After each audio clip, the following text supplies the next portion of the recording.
Halo Malakan, perkenalkan nama gue Ferry Irwandi. Ya, dan di kanal YouTube kali ini gue akan membagikan semua yang gue pahami tentang politik dan ekonomi kepada teman-teman semua. Dan semoga ini bisa menjadi sesuatu yang bermanfaat. Jadi ya, selamat menyaksikan.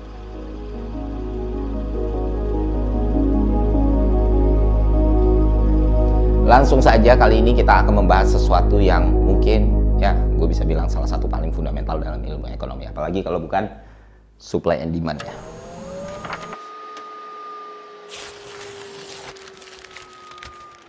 Apakah supply and demand yang berbentuk ilmu ekonomi itu sendiri? Tentu bukan. Yang berbentuk ilmu ekonomi itu adalah scarcity atau kelangkaan. Dan itu pernah gue bahas di konten gue sebelumnya. Jadi sebelum gue bikin Malaka Project, gue sempat bahas itu. Dan buat teman-teman yang belum pernah paham apa itu scarcity dan bagaimana ilmu ekonomi itu tercipta, kalian bisa tonton konten gue di channel YouTube gue. Apa sih yang menjadi inti dari persoalan ekonomi? Apakah uang? Apakah kekayaan? Apakah kesetaraan? Apakah kesejahteraan? Enggak. Bukan itu semua yang menjadi inti dari persoalan ekonomi. Yang menjadi inti dari persoalan ekonomi adalah kelangkaan atau scarcity. Buat yang sudah paham, kita bisa melangkah langsung ke sini, yaitu soal supply and demand.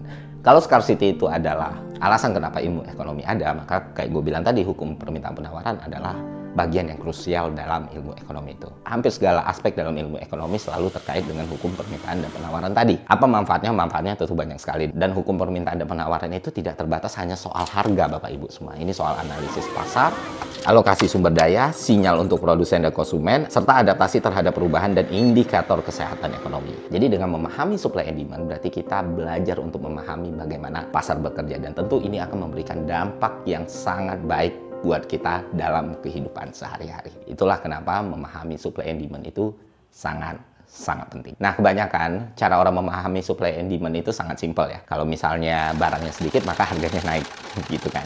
Nah, sebenarnya itu nggak salah, tapi kurang lengkap. Maka dari itu di konten kali ini gue akan membahas itu secara singkat, tepat, dan gue harap mudah dipahami oleh teman-teman semua. Tentu untuk memahami hukum permintaan dan penawaran, kita harus paham dulu pengertian dari permintaan dan penawaran itu sendiri. Nah, kalian bisa googling pengertian permintaan dan penawaran, tapi akan gue jelaskan dengan cara sederhana ya. Jadi sebenarnya permintaan itu adalah aktivitas ekonomi yang dilakukan oleh konsumen atau pembeli untuk memenuhi kebutuhan barang dan jasa mereka. Ingat, jadi aktivitas ekonomi yang dilakukan konsumen atau pembeli untuk memenuhi kebutuhan barang dan jasa mereka.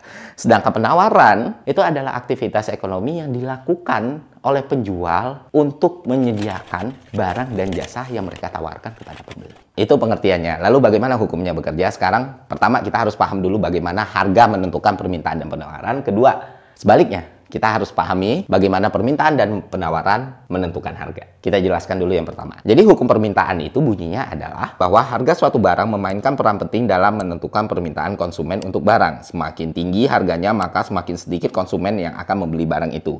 Begitu juga sebaliknya, semakin rendah harga barang, maka semakin tinggi pembelian untuk barang itu. Ambil contoh misalnya lu jualan telur gitu. Lu jualan telur, harga telur yang lu jual satu butirnya 1.000 dan sehari lu bisa menjual 100 telur. Katakan ada isu ya, ada masalah dengan peternakan tempat lu ambil telur, ayam-ayamnya stres, ayam-ayamnya nggak bertelur, dan ternyata itu membuat kuantitas atau ketersediaan telur itu berkurang. Jadi mau nggak mau harganya naik. Lu terpaksa harus menjual telur dengan harga Rp3.000. Dan ketika lu menaikkan harga, konsumen akan berpikir, oh ya karena harganya naik berarti gue nggak lagi beli telur dengan jumlah yang sama gitu. Maka akan terdapat pengurangan dalam pembelian telur tersebut. Katakan di harga 1.000 lu bisa jual 100, tapi ketika itu harganya 3.000 lu cuma bisa jual 60. Begitulah sederhananya hukum permintaan bekerja. Dan dalam grafik itu digambarkan dengan menurun ke kanan.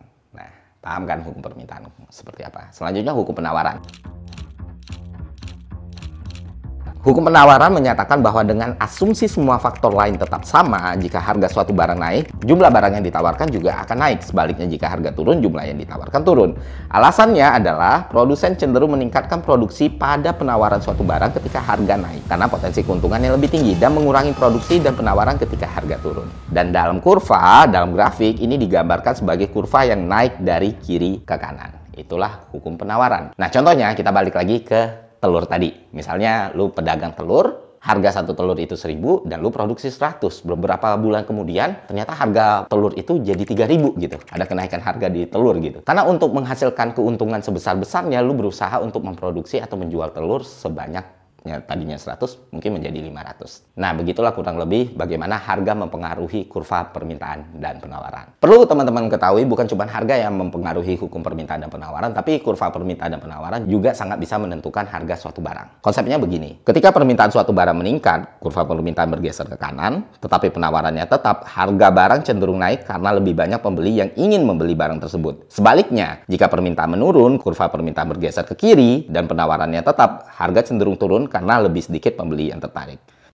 Contohnya, ya kasus hand sanitizer sebelum pandemi, itu harganya kan cenderung normal ya kan. Nah, selama pandemi muncul kekhawatiran soal kesehatan global, jadi permintaan hand sanitizer melonjak drastis, sedangkan supply-nya tetap gitu. Nah, pengaruhnya pada harga adalah karena peningkatan permintaan yang tajam dan penawaran yang awalnya tidak berubah, makanya harga hand sanitizer jadi meningkat pesat. Nah, selanjutnya kita masuk ke bagaimana penawaran mempengaruhi harga.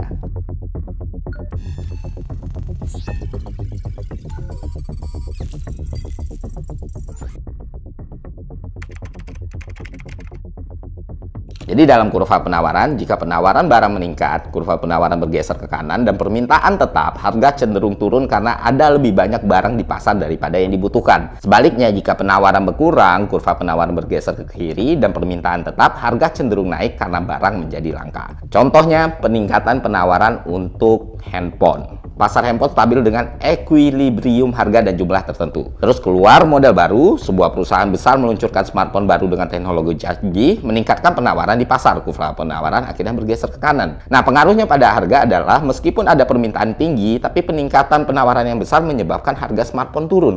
Karena banyaknya pilihan yang tersedia di konsumen. Jadi ketika dia ngeluarin model terbaru, misalnya harga iPhone 14, karena udah ada opsi yang lain, udah ada penawaran yang lain, maka konsumen punya lebih banyak opsi, konsumen punya lebih banyak pilihan, akhirnya ya harga bisa cenderung lebih turun. Itulah contoh simpel bagaimana kurva penawaran mempengaruhi harga suatu barang. Itu tadi gue udah ngejelasin ke kalian soal bagaimana hukum permintaan dan penawaran dengan cara paling simpel ya. Dan semoga ini bisa jadi manfaat buat teman-teman semua dan prakteknya itu hampir di seluruh kehidupan kita. Jadi hukum permintaan dan penawaran ini bisa gue bilang itu nggak by structure, tapi ya munculnya secara natural gitu. Dan mau bagaimanapun pasar bekerja, dan inilah yang disebut orang sebagai mekanisme pasar. Dalam mempengaruhi hukum permintaan dan penawaran ada intervensi dan lain sebagainya. Dan tentu ketika harga itu mencapai keseimbangan, itulah yang disebut dengan titik equilibrium.